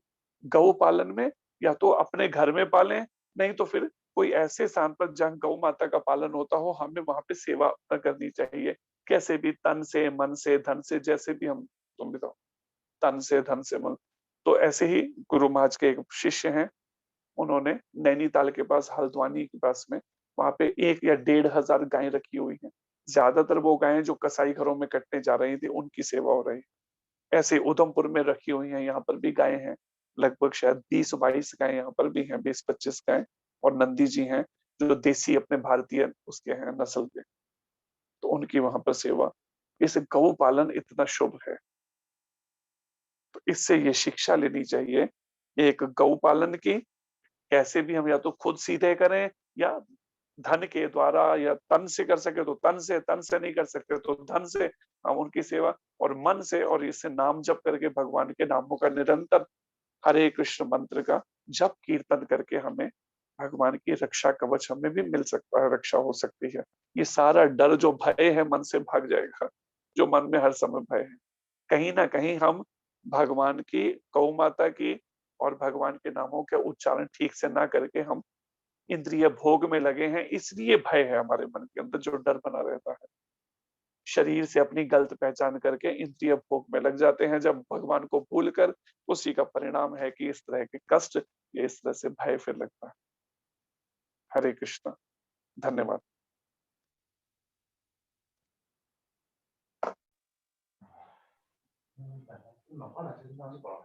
हरे कृष्णा प्रभु जी। बहुत बहुत सुंदर, बहुत यानी बहुत ज्यादा सुंदर था आज का आपका लेक्चर। और सबसे मेन तो पूतना की स्टोरी हमने कितनी बार सुनी होगी बचपन से, लेकिन समझ में अब आ रही है। और आज का जो सबसे अच्छा पॉइंट था वो भगवान की पूर्ण शरणागति वाला था। इसमें आप बता रहे थे कि हम भगवान की पूर्ण शरणागति नहीं लेके बाकी सब चीजों पे भी थोड़ा थोड़ा डिपेंड रहते हैं, रिश्तेदारों पे, बैंक बैलेंस पे। तो प्रभु जी, मेरा क्वेश्चन भी है इससे रिलेटेड कि जैसे हम लेना तो चाहते हैं, लेकिन फिर भी अगर कुछ परिस्थिति आती है तो हम डाइवर्ट बहुत जल्दी हो जाते हैं, तो वो डाइवर्ट नहीं हो उसके लिए क्या करें? उसके लिए यही यशोदा मैया की तरह जो विश्वास अभी दृढ़ नहीं है, तो वो दृढ़ विश्वास कैसे बनेगा मन के अंदर, जब मन शुद्ध होगा। और मन शुद्ध कैसे होगा? जैसे गुरु महाराज कहते हैं, जैसे कपड़ों की धुलाई साबुन और पानी से होती है, ऐसे ही मन में जो ये सब जो विश्वास दृढ़ नहीं है, या मन में काम वासना या अन्य वासनाएं हैं मन के अंदर, वो सब खत्म किससे होगा? नाम से। भगवान का नाम जप बढ़ाना पड़ेगा। अगर थोड़ी दवाई से, डॉक्टर ने दवाई दी बीमारी की, और उससे अगर हमारा रोग दूर नहीं हो रहा, तो डॉक्टर क्या है, दवा की डोज बढ़ा देता है, जिससे उस बीमारी को खत्म कर सके शरीर से। हमें भी दवा की डोज बढ़ानी पड़ेगी। बाकी सब मंत्र हैं, लेकिन ये महामंत्र है हरे कृष्ण महामंत्र, जिसका स्वयं भगवान वर्णन कर रहे हैं। भगवान वेद व्यास जी कली संतरण उपनिषद में हमें नाम जप बढ़ाना होगा। इसलिए महाप्रभु ने कहा, कीर्तनिया सदा हरि, सदा नाम कीर्तन, कीर्तन में उसको लगा के रखना। केवल काम की बात की नाम, लेकिन हम ऐसा नहीं करते। नाम जब छोड़ देते हैं बार बार जीभ से, और फिर और उसी का परिणाम है कि हम फिर दोबारा से उसी भय और उस सब के अंदर फिर गिर जाते हैं, अनेक तरह के कष्टों में। तो नाम जप बढ़ाना पड़ेगा उसमें, अगर उतने से काम शुद्धि नहीं हो रही मन की तो। और गीता के अनुसार कोई भी ऐसा अन्य ऐसा कार्य नहीं करना है, ऐसा कोई वासनाओं की तृप्ति करना या कुछ भी ऐसा नहीं जिससे मन और मैला हो जाए। सामान्यतः हम एक गलती और भी क्या कर रहे हैं, परीक्षित महाराज कहते हैं श्रील सुखदेव गोस्वामी जी से श्रीमद् भागवत के पहले स्कंद में, कि गुरुदेव, ऐसे स्नान का फायदा क्या है कि हाथी ने जाके नदी में गर्मी के दिनों खूब नदी में स्नान किया, कई घंटे पानी में ही गुजारा, लेकिन नदी से जैसे ही बाहर निकला कई घंटों बाद पानी से, क्योंकि बड़ी मोटी चमड़ी होती है हाथी की, तो बहुत गर्मी भी लगती है उसे, तो कई कई घंटे पानी में खड़ा रहता है उस गर्मी से राहत के लिए। लेकिन जैसे ही नदी से बाहर निकलता है तो पहला काम क्या करता है, किनारे की फिर धूल अपनी सूंड से उठा के अपने शरीर पर डाल लेता है। तो परीक्षित महाराज कहते हैं, ठीक यही गलती आज का समाज भी कर रहा है, कि ऐसे प्रायश्चित से लाभ क्या है कि आप दोबारा से फिर वही पाप दोबारा करते जा रहे हैं, वही अपराध दोबारा कर रहे हैं, वही अनीति दोबारा कर रहे हैं, वही झूठ फिर दोबारा बोल रहे हैं, फिर वही ब्रह्म मुहूर्त में सो रहे हैं, संध्या काल में भजन ना करके विषयों में फिर इधर-उधर संसार में खोए हुए हैं। तो जब हम वही गलतियां बार-बार रिपीट कर रहे हैं, फिर हम बिना भोग लगा हुआ खा रहे हैं, कहीं भी सड़क का बिकता हुआ, हम सोचते हैं नहीं शादियों में तो जाके फर्ज निभाना पड़ेगा, कहीं का भी कुछ खाना पड़ेगा। तो जब हम फिर वही करेंगे, भाई बिना भोग लगा खाएँगे, अशुद्धि का बना हुआ खाएँगे, फिर हम जब उन नियमों का बताइए कि पालन नहीं करेंगे गीता में बताए, तो परिणाम में मन शुद्ध कैसे होगा? विचार कीजिए, आप नाम जप भी कर रहे हैं, कहते उन्नति नहीं हो रही मेरी, और उन्नति होगी कैसे जब तक हम नियमों के पालन में कमी छोड़ रहे हैं, फिर दोबारा वही गलतियाँ भी किए जा रहे हैं। एक तरफ नाम जप भी किए जा रहे हैं, एक तरफ वही रिपीट भी किए जा रहे हैं सब दोषों को। कैसे उन्नति होगी, विचार कीजिए। इसलिए उनको छोड़ना पड़ेगा उन दोषों को कि अब दोबारा नहीं। आज तक हुआ लेकिन अब मुझे वो गलतियां रिपीट, अब मुझे झूठ नहीं बोलना, अब मुझे अनीति नहीं करनी, अब मुझे बिना भोग लगा नहीं खाना, अब मुझे अशुद्धि में पका हुआ ऐसा कुछ भी सड़क पे बिकता या रेस्टोरेंटों में बनता हुआ नहीं खाना मुझे। जिसके कोई भगवान तो भक्त के हाथ का भोग स्वीकार करते हैं, अब भक्तों का भला क्यों स्वीकार करें? आप घर में शुद्धि से बना के खाइए, लेकिन अगर हम नौकरों के हाथ का खाएंगे तो हृदय में भक्ति कैसे जागेगी? क्योंकि हम तो नौकरों का खा रहे हैं और शास्त्र कहता है हम जिसके हाथ का पका हुआ अन्न खाते हैं उसका पाप भी लेना पड़ता है। अब वो नौकर तो पैसे के लिए काम कर रहे हैं, नौकर नौकरानियां उनके हाथ का अन्न अन्न खा रहे हैं। उसके बाद में हम चाह रहे हैं कि हमारा मन शुद्ध हो और भजन में भक्ति में लग जाए, तो वो कैसे हो सकता है? संभव नहीं। इसलिए भाव से खुद करना पड़ेगा। फिर हम कहते हैं देखो जी पति बात ही नहीं सुनते, पत्नी बात ही नहीं सुनती, बच्चे बात ही नहीं सुनते। तो बात सुने कैसे? जब हम नौकरों के हाथ का पका हुआ खिलाएंगे तो वो नौकरों के भक्त बनेंगे या हमारे को प्रति श्रद्धा होगी उनकी? वो तो नौकरों के प्रति श्रद्धा जागेगी। ये बात बड़ी गंभीरता से, अन्न दोष जो है सबसे पहले अन्न दोष होता है। अन्न दोष है, फिर भूमि दोष है, संग दोष है, वो सब दोष का अंश तो आएगा ना। इसलिए भजन भी कर रहे हैं, कई-कई साल बीत गए, लेकिन भगवान की एक झलक भी नहीं दिखी। कैसी भक्ति कर रहे हो? कहीं न कहीं हम नियमों के पालन में कमी छोड़ रहे हैं, जिसको हमें गंभीरतापूर्वक विचार करना चाहिए। हरे कृष्ण। हरे कृष्ण प्रभु जी। हरे अ, कृष्ण जी। अभी आपने कहा कि जो है खाना नौकरों के हाथ में पकाना नहीं चाहिए, लेकिन सबके घर में तो आते हैं खाना वाना बनाने के लिए, हमारे घर में भी आते हैं, हम उसी से मतलब खाना बना हुआ खाना प्रसाद चढ़ा देते हैं, तो इसमें पाप लगेगा क्या? उसमें पाप तो क्या लगेगा? अभी अपने वाले हमारे कर्मों का बोझा तो सर से हल्का हो नहीं रहा। अब नौकरों का भी हम कर्म लिए जा रहे हैं, तो कल को हमें भोगना पड़ेगा। कहते जिस मनोभाव से कोई गृहिणी, कोई स्त्री अगर भोजन बनाती है, वही मनोभाव जो है खाने वाले का मन भी वैसा ही होता है, सोचने लगता है। अब वो नौकरानी तो अपने पैसे के लिए और अपने चिंतन कर रही है अपने परिवार का, और भोजन बना रही है क्योंकि मजबूरी, उसको महीने की तनख्वाह ही नहीं मिलेगी। तो परिणाम उस अन्न को खा के पति और बच्चे आपकी आज्ञा